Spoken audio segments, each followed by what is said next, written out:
Olá, graça e paz em nome de Jesus. Hoje faremos a apresentação do panorama do livro de Juízes.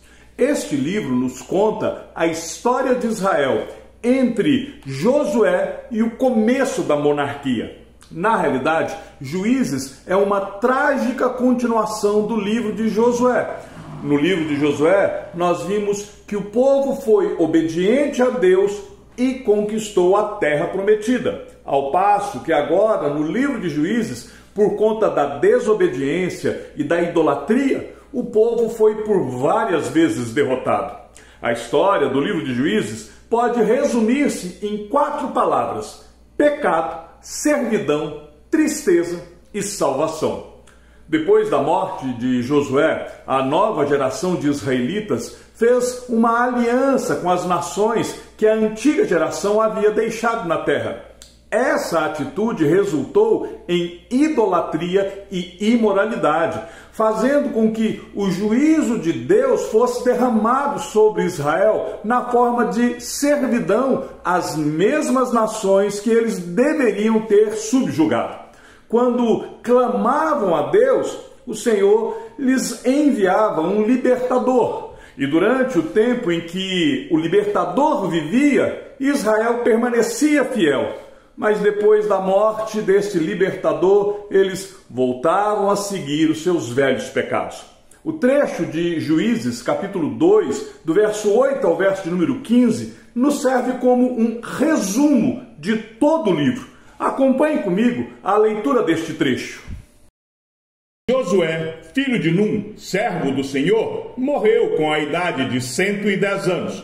Foi sepultado em sua própria herança em Timnat-Heres, na região montanhosa de Efraim, ao norte do Monte Gaás. Toda aquela geração também morreu e foi reunida aos seus pais. E depois dela se levantou uma nova geração que não conhecia o Senhor, nem as obras que ele havia feito por Israel.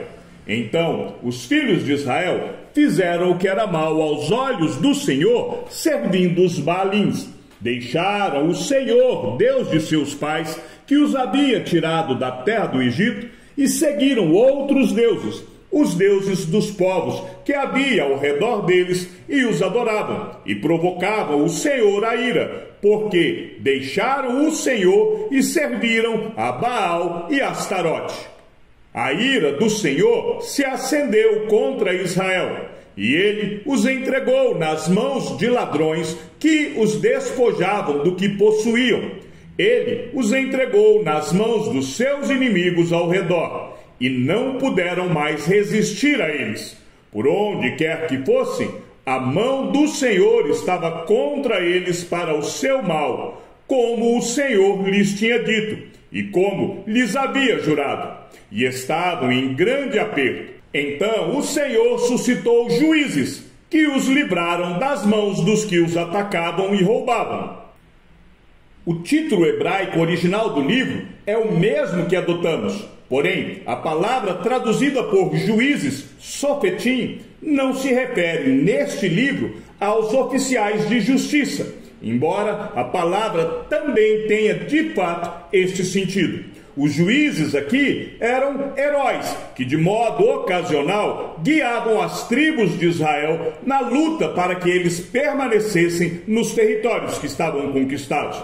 Para não perder o foco na leitura do livro de Juízes, há 2 coisas que nós precisamos nos atentar. A primeira, embora os termos liderou Israel e liderou os israelitas apareçam regularmente, nós não podemos imaginar que esses juízes tenham liderado toda a nação de Israel, como foram o caso de Moisés e Josué. Na medida que as histórias vão se desenrolando no livro, nós percebemos que é justamente o contrário, que uma ou várias tribos são oprimidas e então essas tribos pedem ajuda a outras tribos, ajuda que às vezes vem e outras vezes não vem, resultando assim, muitas vezes, em conflitos intertribais.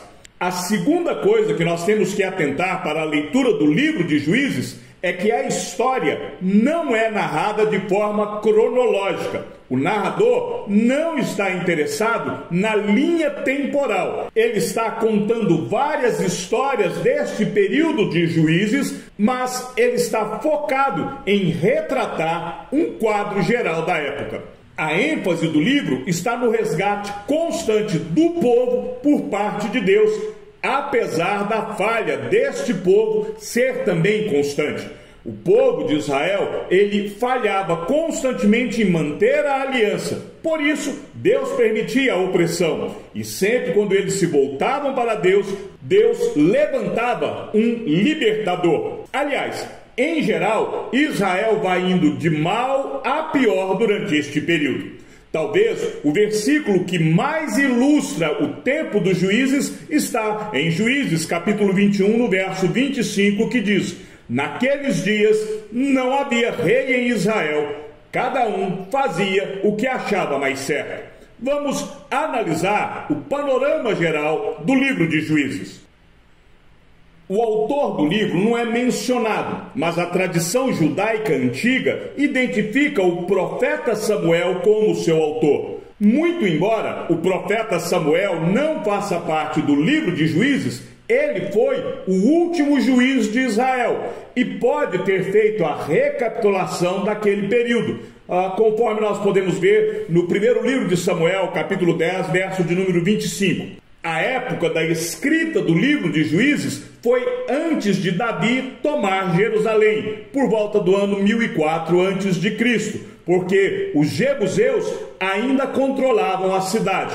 O escritor do livro de Juízes também trata de uma época anterior ao reinado de um rei, e como o reinado de Saul começou por volta do ano 1043 a.C., é muito provável que Juízes tenha sido escrito por volta desta época, enquanto o profeta Samuel estava vivo. O período de abrangência histórica do livro de Juízes vai da morte de Josué até o começo da monarquia, cobrindo um período de aproximadamente 450 anos. Toda a história do profeta Samuel aconteceu durante o período de Juízes, bem como a história narrada no livro de Ruth.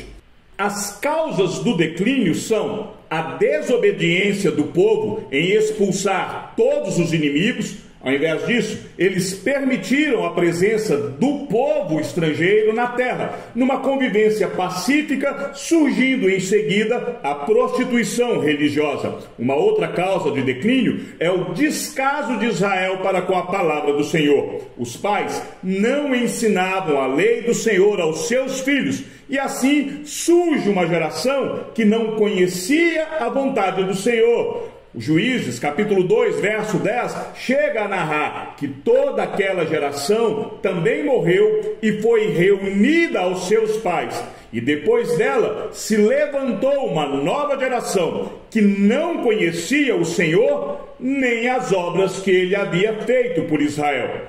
A terceira causa do declínio de Israel é a falta de uma liderança político-espiritual permanente. Ao invés da liderança forte, centrada, ela era uma liderança múltipla e dividida. O conteúdo do livro de Juízes é dividido em pelo menos 3 partes. A primeira parte é uma introdução, e essa introdução nos é mostrada em 2 momentos. O primeiro momento retoma e realça a parte da narrativa da conquista de Josué. E ali nós vemos uma ênfase que vai estar na conclusão do capítulo 2, do verso 1 até o verso número 5. Deus não rompe a aliança com Israel, mas os israelitas romperam a aliança com Deus ao não expulsar os cananeus.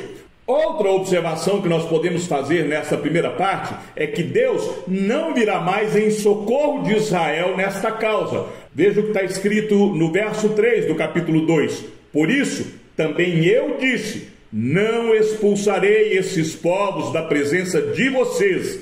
Pelo contrário, eles serão seus adversários, e os deuses deles serão uma armadilha para vocês. Essa parte, portanto, dá a razão básica para aquilo que vem a seguir. A segunda parte que nós podemos observar nesta introdução são os ciclos de apostasia de Israel. Israel pratica aquilo que é mal aos olhos do Senhor quando ele vai servir aos Baalins cananeus. Por conta disso, Deus se ira contra Israel e eles então provam da ira do Senhor sendo oprimido pelos seus inimigos. O povo então, diante desta opressão, clama a Deus na sua aflição, e Deus vem e os resgata, enviando um juiz libertador. Quando o juiz morre, Israel volta a praticar o mal e o ciclo inteiro começa de novo. A segunda parte que nós vamos ver no livro de Juízes, ela se dá através das apostasias, cativeiros e libertações de Israel. Esta é a parte central do livro, e aqui nós vamos ver uma ocorrência daquele ciclo que nós falamos anteriormente, repetido vez após vez, mas com a ênfase nas histórias de libertação. Um elemento comum a todas essas histórias é o fato de que Deus está por trás de todos os livramentos, mesmo que os libertadores raramente sejam eles próprios exemplos radiantes de devoção ao Senhor. Essa série central parece ter sido cuidadosamente elaborada, apresentando 12 juízes, que correspondem ao número das tribos israelitas. Ela começa com Otiniel, cuja história é narrada brevemente, mas serve de padrão para todo o restante. A isso se seguem os feitos de 5 juízes: Eude, Débora e Balaque, Gideão e Abimeleque, Jefté e Sansão. Além da história desses juízes, tem-se basicamente uma lista de outros juízes libertadores do gênero. Nós vamos ver Sangar, Tolá, Jair, Ibsam, Elon e Abdom. Há ainda os relatos de 2 juízes solitários: Eude, um benjaminita, e Sansão, um danita. Na história de Gideão e do seu filho Abimeleque, nós vamos ver que vem à tona 2 questões centrais da narrativa. Primeiro, quem é o verdadeiro Deus? E segundo, quem é o rei de Israel? E é a partir daí que as narrativas de Samuel e Reis retornam para esta questão. Só para conhecimento, muito provavelmente a história narrada no livro de Ruth aconteceu durante este período de Gideão. A terceira parte que nós vamos ver no livro de Juízes é a anarquia de Israel. Nós vamos ver uma anarquia na vida religiosa, uma anarquia na vida moral e uma anarquia na vida nacional. A primeira metade do livro de Juízes nos dá um curto resumo de algumas das apostasias de Israel durante os cerca de 450 anos em que governaram os juízes. Os capítulos 17 até o capítulo de número 21 nos fornecem uma descrição mais clara de um desses períodos. O último versículo do livro nos oferece uma explicação das terríveis condições que prevaleciam durante esse tempo. Há alguns desafios que precisamos enfrentar ao analisarmos estas partes do livro de Juízes. A primeira é: como que nós vamos encarar os atos violentos de homens contra inimigos ou concidadãos com a aprovação de Deus ou sem ela?